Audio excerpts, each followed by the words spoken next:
수학2 중간고사 내신 대비 필수 개념을 설명하는 동영상입니다. 제가 학생들한테 수학2를 가르치면서 많이 느끼는 부분이 뭐냐면 그 이전 과정, 중학교 1, 2, 3학년 과정, 고등학교 1학년 과정, 그 이전 과정을 몰라서 수학2를 못하고 수학2를 어려워하고 수학2 문제를 못 푸는 경우를 정말 많이 봤어요. 그래서 제가 학생들한테 수학2 공부할 때 이거 반드시 공부하라고 가르쳐 줍니다. 자, 1차 함수, 1차 방정식, 1차 부등식 할 줄 알아야 돼요. 1차 함수를 할 줄 알아야 한다는 말은 1차 함수의 기울기의 정의 알아야 하고 기울기 구할 줄 알아야 되고 x절편, y절편 그리고 그것을 이용해서 그래프를 그릴 줄 알아야 돼요. 내가 왜 이걸 강조하냐면 미분에서 수학2 미분을 배울 때 접선의 방정식을 배우는데 학생들이 접선의 방정식을 구할 때 1차 함수, 직선의 방정식을 못 구해서 접선의 방정식을 못 구해. 그리고 기울기의 정의를 몰라서 평균 변화율, 미분계수 이 말을 못 알아들어요. 기울기의 정의를 몰라서. 내가 이런 걸 여러 번 경험해 본 이후로 학생들한테 내가 미분 들어가기 전에 항상 이 얘기를 먼저 해요. 기울기의 정의, 1차 함수 어떻게 구하는지 이런 거 얘기부터 해요. 그래서 이거 내용 알고 있어야 하고 그리고 2차 함수 2차 방정식, 2차 부등식 다룰 줄 알아야 됩니다. 당연히 이 문제를 풀다 보면 2차 방정식을 풀어야 할 일이 생기고 2차 부등식을 풀어야 할 일이 생겨요. 그리고 이 문제를 풀다 보면 2차 함수의 그래프를 그려야 할 일이 생겨요. 그래서 2차 함수 꼭지점, x절편, y절편 그리고 그것을 이용해서 2차 함수의 그래프를 그릴 줄 알아야 하는데 이것이 능숙하지 못하기 때문에 이쪽에 있는 문제를 못 푸는 경우들이 생겨요. 그래서 2차 함수 능숙하게 다뤄야 합니다. 그리고 곱셈공식의 변형, 인수분해 할 줄 알아야 되고 나머지 정리, 인수 정리 할 줄 알아야 돼요. 이쪽 도함수 이쪽에 보면 나머지 정리를 이용하는 문제가 있어요. 그래서 나머지 정리를 알아야 이 문제를 푸는데 나머지 정리, 인수 정리를 몰라서 문제를 못 푸는 일들이 발생하고 그리고 3차 방정식 풀 줄 알아야 되고 근과계수의 관계, 2차 방정식의 근과계수의 관계, 3차 방정식의 근과계수의 관계 알아야 합니다. 3차 방정식은 언제 나오냐면 4차 함수를 미분하면 3차 함수가 나와요. 그러면 4차 함수의 극대극소를 구하려면 3차 방정식을 풀 줄 알아야 하는데 학생들이 인수정리와 조립제법을 이용해서 인수분해를 한 다음에 3차 방정식 푸는 방법을 이때쯤이면 다 까먹어. 그래서 4차 함수의 극대극소를 구할 때 3차 방정식을 못 풀어요. 그래서 3차 방정식 풀 줄 알아야 됩니다. 그리고 근과계수의 관계도 알아야 돼요. 문제를 풀다 보면 근과계수의 관계를 이용해서 문제를 풀어야 할 일들이 생겨. 그리고 2차 방정식이나 3차 방정식 근과계수의 관계를 알면 어떤 특정한 문제는 매우 빨리 암산으로 풀 수 있는 상황들이 생겨요. 그래서 근과계수의 관계를 당연히 알아야 합니다. 그리고 이쪽 미분 단원에서는 뭐 등차수열, 등비수열, 시그마가 직접적으로 언급되는 일은 자주 발생하진 않지만 이거랑 섞여서 내는 문제들이 있어요. 뭐 등차수열이랑 미분이랑 섞어서 내고 등비수열이랑 미분이랑 섞어서 내고 혹은 시그마랑 미분이랑 섞어서 내고 이런 일들이 발생하는 경우들이 있기 때문에 이런 부분들도 제대로 알아둬야 한다. 등차수열의 일반함 구할 줄 알아야 되고 등차수열의 합 구할 줄 알아야 되고 등비수열의 일반함 구할 줄 알아야 되고 등비수열의 합 구할 줄 알아야 되고 그리고 시그마의 기본적인 성질들 다 알아야 돼요. 제가 자세히 설명하진 않겠지만 이런 내용이 안 돼 있으면 수학2 관련된 문제를 푸는데 굉장히 어려워지기 때문에 이런 내용들을 정확히 알아야 합니다. 자, 그리고 이제 여기서부터가 수학2 내용이에요. 당연히 수렴한다, 발산한다의 정의 알아야 돼요. 무한대의 정의도 알아야 됩니다. 보통 학생들이 무한대가 상상할 수 없을 정도로 엄청나게 큰 수라고 생각하는데 제가 강조하는데 무한대는 수가 아니에요. 무한대는 수가 아닙니다. 수가 아니기 때문에 무한대 빼기 무한대가 0이 아닌 거예요. 아무리 큰 수라고 해도 자기 자신끼리 빼면 0 나와요.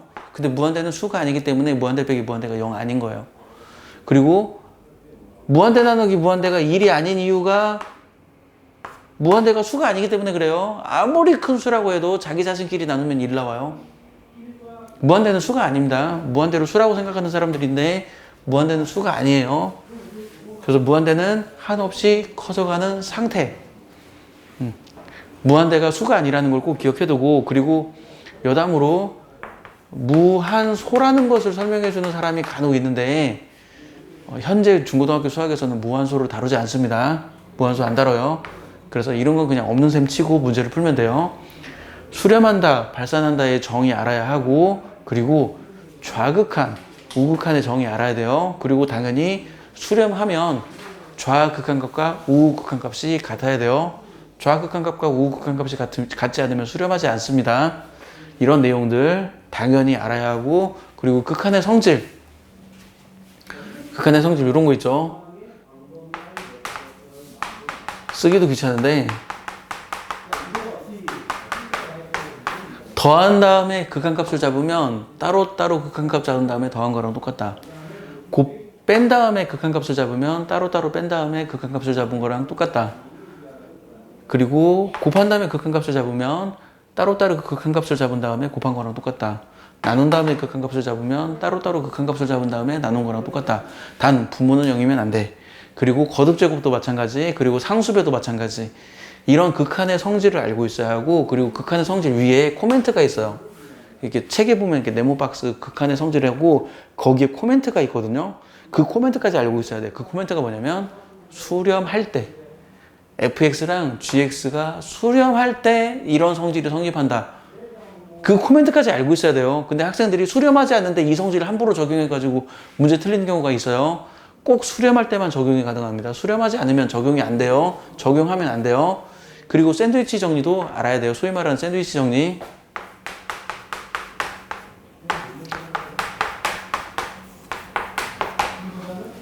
함수 fx, hx, gx가 A 근처에서 이런 대소 관계를 만족하고 FA의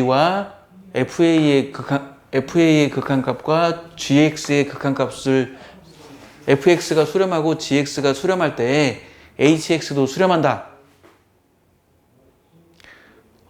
제가 방금 거짓인 명제를 얘기했어요. 이거 거짓인 명제입니다. 이거 맞지? 그렇게 생각하면 안 돼요. 어디가 틀렸을까요? 함수 fx, hx, gx가 a 근처에서 이 부등식을 만족하고 fx도 수렴해, gx도 수렴해. 그러면 hx도 수렴해. 어디가 틀렸을까요? 같은 값에 수렴해야 돼요.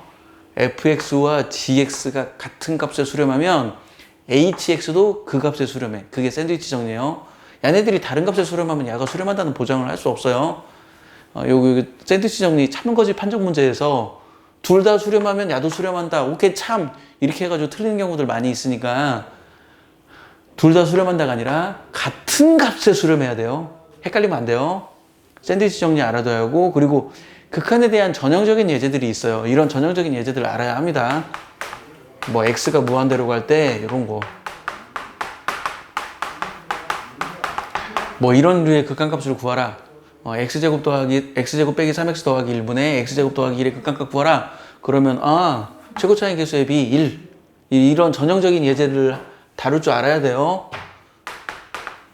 x가 무한대로 갈 때 루트 x제곱 더하기 3x 더하기 1 빼기 x, 이것의 극한값을 구하라. 1창의 계수의 절반 2분의 3. 이런 전형적인 예제를 다룰 줄 알아야 합니다. 물론 당연히 교과서적인 풀이도 할 줄 알아야 돼요. 아까 제시해 준 것도 교과서적인 풀이를 할 줄 알아야 됩니다. 그래서 이거 극한값을 구하라, 전형적인 예제들 다룰 줄 알아야 돼요. 지금 뭐 이런 극한의 성질, 전형적인 예제 이런 것들, 그리고 어떤 특수한 상황에서 문제를 빨리 푸는 요령들, 이런 것들은 제가 동영상 녹화해 놨으니까 그거 동영상 링크에 있는 거 참고해 보시도록 하고, 그리고 함수의 연속 함수의 정의가 있어요. 연속 함수의 정의, 내가 학생들한테 세 가지 정의를 얘기해요. 직관적인 정의, 그래프가 끊기지 않고 이어져 있다. 이게 연속의 직관적인 정의예요. 그리고 간단한 정의, 극한값과 함수값이 같다. 이게 간단한 정의예요. 연속이라고 극한값과 함수값이 같네. 그리고 자세한 정의, 교과서에 나와 있는 정의, 함수값이 존재한다. 달리 말해서 함수가 정의되어 있다. 극한값이 존재한다. 그 두 값이 같다. 그래서 책에 나와 있는 연속의 자세한 정의는 세 개를 만족해야 돼요. 함수값이 존재한다. 함수가 정의되어 있다. 그리고 극한값이 존재한다. 좌극한값과 우극한값이 같다. 그리고 그 둘이 같다. 이게 함수의 연속의 정의입니다. 당연히 세 가지 버전 다 알고 있어야 돼요. 직관적인 정의는 그래프에 관련된 문제를 풀 때 직관적인 정의를 쓰고, 간단한 정의는 이거 미정계수 문제를 풀 때 간단한 정의를 써요. 그리고 이 자세한 정의도 당연히 알고 있어야 됩니다. 세 가지 버전의 함수의 정의를 연속의 정의를 알고 있어야 되고, 그리고 연속은 함수의 속성이 아니에요. 내가 학생들한테 엄청 강조하는데, 연속은 함수의 속성이 아닙니다. 함수의 점에서의 속성이에요. 함수의 점에서의 속성이라는 거 꼭 기억해둬요. 이런 함수가 있는데 이게 연속이냐? 라고 물어보면 학생들이 불연속이요 이렇게 대답하거든요. 불연속이라고 대답하면 안 돼. 나한테 되물어야 돼. 어디에서요? 라고 나한테 되물어야 돼요. x가 2일 때 연속이야? 당연히 연속이죠. x가 0일 때 연속이야? 당연히 연속이죠. x가 1일 때는 당연히 불연속이죠. 그러니까 연속은 함수의 속성이 아니고 함수의 점에서의 속성입니다. 혹은 함수의 구간에서의 속성이에요. 닫힌 구간 1, 2에서 연속이야? 아, 연속이지. 그러면 닫힌 구간 0, 1에서 연속이야? 아, 이건 불연속이지. 열린 구간 0, 1에서 연속이야? 이건 연속이지. 이렇게 연속은 함수의 속성이 아닙니다. 함수의 점에서의 속성 혹은 함수의 구간에서 속성이고, 특별한 언급 없이 함수 fx가 연속이다 이 말은 실수 전체에서 연속이라는 얘기예요. 그러한 맥락도 알아들어야 돼요. 연속의 정의 알고 있어야 되고, 구간의 정의 알고 있어야 되고, 그리고 구간은 집합이라는 것도 알고 있어야 돼요. 구간 집합입니다. 그래서 집합의 연산이 가능해요. 합집합, 교집합, 차집합, 연집합, 집합의 연산이 가능합니다. 그리고 연속함수의 성질도 알고 있어야 돼요. 연속함수끼리는 더해도 연속, 일단 다항함수가 연속이고, 연속함수끼리는 더해도 연속, 빼도 연속, 곱해도 연속, 분모가 0이 아니면 나누어도 연속. 이게 연속함수의 성질이고, 연속함수는 합성해도 연속인데 이게 조금 애매한 부분이 있어요. 예외가 있기 때문에. fx와 gx가 실수 전체에서 연속이야. 그러면 합성해도 연속이에요. 근데 fx와 gx가 특정한 점에서 연속이야. 그러면 합성했을 때 연속일 수도 있고 연속이 아닐 수도 있어요. 그래서 합성함수의 연속은 조금 고민을 해봐야 합니다. 그래서 연속함수의 성질을 알고 있어야 되고, 그리고 연속함수에서 최대 최소의 정리 알고 있어야 돼요. 최대 최소의 정리, 사이값 정리 알고 있어야 되고, 언제 그 조건 알고 있어야 되고, 문장 정확하게 알고 있어야 돼요. 닫힌 구간에서 연속이면 최대값과 최소값이 반드시 존재한다. 닫힌 구간에서 연속이면 열린 구간에서 두 함수 사이에 해당하는 값을 뱉어낼 수 있다. 이런 사이값 정리 알고 있어야 되고, 그리고 보통 사이값 정리의 특별한 버전인 fx가 닫힌 구간 a, b에서 연속이고 두 함수값의 곱이 음수야. 그러면 이 방정식의 실근이 적어도 하나 존재해. 이 사이값 정리의 특수한 버전인 이 형태를 더 많이 쓰기 때문에 이 형태의 특수한 버전도 알고 있어야 되고, 강조하지만 정확히 문장으로 알고 있어야 돼요. 대충 느낌을 알고 있으면 안 돼. 정확히 문장을 알고 있어야 서술은 주관식 답안 작성할 때 감점 안 당해요. 정확히 문장으로 알고 있어야 합니다. 그리고 여기까지 한 다음에 이제 여기서부터 이제 미분 파트죠. 평균 변화율의 정의, 미분계수의 정의, 순간 변화율의 정의를 알고 있어야 하는데, 학생들이 이 1차 함수에서, 아까도 얘기했지만 1차 함수에서 기울기의 정의를 몰라가지고 평균 변화율 정의 애들이 엄청 헷갈려하고, 미분계수의 정의 엄청 헷갈려요. 기울기의 정의만 알면 정말 아무것도 아닌데 엄청 헷갈려합니다. 그리고 미분 가능하다의 정의, 좌미분계수와 우미분계수가 같으면 미분 가능하다. 그리고 미분 가능하다도 연속처럼 점에서의 속성입니다. 함수의 속성이 아니에요. 그런 정의 알아두고, 그리고 도함수의 정의, 그리고 미분법 알아야 되는데, 그러면 미분계수, 도함수, 미분, 이게 차이가 뭔데, 이거에 대한 거 제가 동영상 이미 촬영해 놨으니까 그 동영상 보시면 돼요. 그럼 제가 미분 다이어그램이라는 제목의 동영상이 있어요. 물론 밑에 링크를 걸어 놓을게요.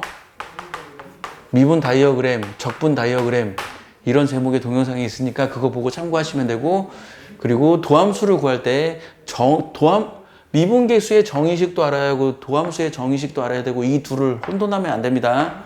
실제로 서술형 주관식 문제 풀 때 이거 감점 사례 있었어요. 감점 사례.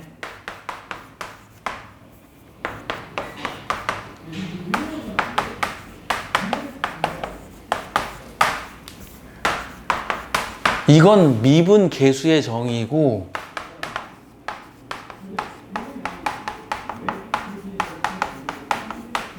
이건 도함수의 정의예요. 뭐 A나 X나 그래도 달라요. A라고 적혀 있으면 미분 계수의 정의고 X라고 적혀 있으면 도함수의 정의예요. 그래서 문제에서 미분 계수의 정의를 이용하여 하면은 미분 계수의 정의를 써야 하고 도함수의 정의를 이용하여 그러면 도함수의 정의를 이용해야 돼요. 이거 반대로 썼다가 서술형 주관식 답안 작성할 때 감점당한 사례가 있기 때문에 미분계수의 정의와 도함수의 정의 이거 혼돈하면 안 되고, 그리고 미분법 누구나 다 알고 있죠. 이거 이 정도 되면 다 알지. x의 n제곱을 미분하면 n배의 x의 n-1제곱이다 이런 미분법. 그리고 미분법의 성질, 두 함수를 더한 다음에 미분하면 따로따로 미분한 다음에 더한 거랑 똑같다. 뺀 다음에 미분하면 따로따로 미분한 다음에 뺀 거랑 똑같다. 상수배를 한 다음에 미분하면 미리 미분한 다음에 상수배를 한 거랑 똑같다. 이런 미분의 성질, 그리고 고배 미분법 알아두고 조금 더 욕심을 부리면 목세 미분법과 목세 미분법과 합성함수의 미분법을 알면 도움이 돼요. 이거는 미적분 과정인데, 수학2 과정이 아니고 미적분 과정인데, 조금 더 욕심을 부리면 목세 미분법과 합성함수 미분법을 알고 있으면 미분 문제를 푸는데 도움이 됩니다. 그래서 미분법, 고배 미분법, 목세 미분법, 합성함수 미분법 알아두는 걸 권하고, 그리고 접선의 방정식 배운 애들한테 제가 물어봐요. 야, 접선의 방정식 구하는 게 몇 가지 형태가 있냐? 그러면 애들이 몇 가지더라? 2가지인가? 막 그런데 접선의 방정식 구하는 건 3가지 형태가 있습니다. 그 3가지 형태에 대해 전형적인 대처법을 알고 있어야 돼요. 고민하면 안 돼. 보자마자 바로 탁탁탁탁 대처를 해야 돼요. 그리고 로레 정리, 평균값 정리 알아야 하고, 그리고 이 접선의 방정식 구하는 것도 역시 이미 동영상 촬영해 놨으니까 그 동영상을 보시면 됩니다. 제가 재생 목록에 넣어 놓을게요. 그리고 함수의 증가 감소, 함수의 극대극소 있는데, 이거는 그냥 한 문장으로 요약 가능해요. 이 방정식을 풀어라. 이 방정식의 실근은 x절편. 이 방정식의 실근은 x절편. 도함수는 0이다. 이 방정식의 실근은 이게 무조건 다 극대극소가 나오는 건 아니에요. 극대극소가 안 나올 수도 있어요. 그래서 나는 극점 후보라고 그래요. 책에는 후보라는 단어가 없는데 나는 후보라고 그래요. 이 방정식의 근 중에 극대극소가 되는 놈도 있고 안 되는 놈도 있으니까 그거를 찾아라. 그래서 사실 이거 함수의 증가감소, 함수의 극대감소, 함수의 최대최소, 방정식 부등식의 활용, 이거 다 그냥 이 방정식 풀면 돼요. 이 방정식을 풀면 되는데 이걸 학생들이 엄청 어렵게 생각하더라고. 이 방정식만 풀면 되고, 그래서 사실 이 단어는 사실 그렇게 크게 어려울 게 없어. 그게 크게 어려울 게 없어요. 다만 여기에서 이제 어떤 문제가 있냐면 3차 함수 제시해주고 역함수가 존재할 때 이런 문제가 있어요. 그럼 역함수가 존재한다는 말이 무슨 뜻이지? 이러는데, 역함수가 존재한다는 말은 1대1 대응이라는 얘기니까 고등학교 1학년 2학기 함수 단원에서 배웠던 그 1대1 함수, 1대1 대응, 역함수가 존재한다, 함수의 합성, 이런 내용을 알아야 연소함수에서 함수의 합성 나오죠. 그리고 그 미분계수에서 또 함수의 합성 나오죠. 그런 부분들의 문제를 좀 더 쉽게 빠르게 풀 수 있어요. 그리고 보통 대부분 학교는 여기까지가 시험 범위일 거예요. 여기까지가 시험 범위고, 학교마다 이 뒤가 시험 범위인 학교도 있어요. 그래서 속도, 가속도와 미분도 알아둬야 돼요. 위치를 시간으로 미분하면, 이 위는 x로 미분해요. 근데 속도, 가속도는 시간, t로 미분해요. 시간 t, 타임, 시간으로 미분해요. 그러니까 이 위는 가로축이 x축이고 세로축이 y축인데, 속도, 가속도 단어는 가로축이 시간축 t축이고 세로축이 x축이에요. 요런 차이가 있지만 어차피 다 똑같은 내용이에요. 위치를 시간으로 미분하면 속도가 되고 속도를 시간으로 미분하면 가속도가 된다. 이런 내용들 알면 되는 거니까 뭐 이건 뭐 그거 알면 뭐 그렇게 크게 어려울 거는 없어요. 그리고 미분에 관련된 문제를 풀 때 간혹 부정적분을 할 줄 알면 문제를 쉽게 풀 수 있는 상황들이 생기기 때문에 부정적분을 할 줄 알면 도움이 됩니다. 자, 지금까지 이제 열심히 설명을 했는데 많은 학생들이 그 수학 2 미분을 엄청 어렵게 생각해요. 근데 사실은 미분은 어렵지 않습니다. 이게 극한, 연속 이런 게 좀 짜증나는 거지. 이런 게 짜증나요. 하지만 미분은 어렵지 않아요. 접선의 방정식 구하고 이런 것들, 증가함수 구하고 극대급수 구하고 이런 건 어렵지 않고 제가 강조하는 거 방정식, 부등식, 함수, 그래프가 모두 똑같아요. 방정식, 부등식, 함수, 그래프가 모두 똑같기 때문에 방정식 제시됐어? 미분을 이용해서 함수의 그래프 그려. 부등식 제시됐어? 미분을 이용해서 함수의 그래프 그려. 최대차수 구해야 돼? 미분을 이용해서 함수의 그래프 그려. 극대극수 구해야 돼? 미분을 이용해서 함수의 그래프 그려. 함수 증가함수 알고 싶어? 미분해서 도함수 봐. 그러니까 그냥 미분을 이용해서 함수의 그래프를 그리면 다 해결되는 문제예요. 근데 학생들이 미분이 접선의 기울기인지를 모르니까 미분을 이용해서 그래프를 그려야겠다는 생각을 잘 못해가지고 문제를 잘 못 풀게 되죠. 자, 여기까지 하고 마치겠습니다. 공부 열심히 하고 중간고사 좋은 결과 나오길 바랄게요. 지금까지 발키리였습니다.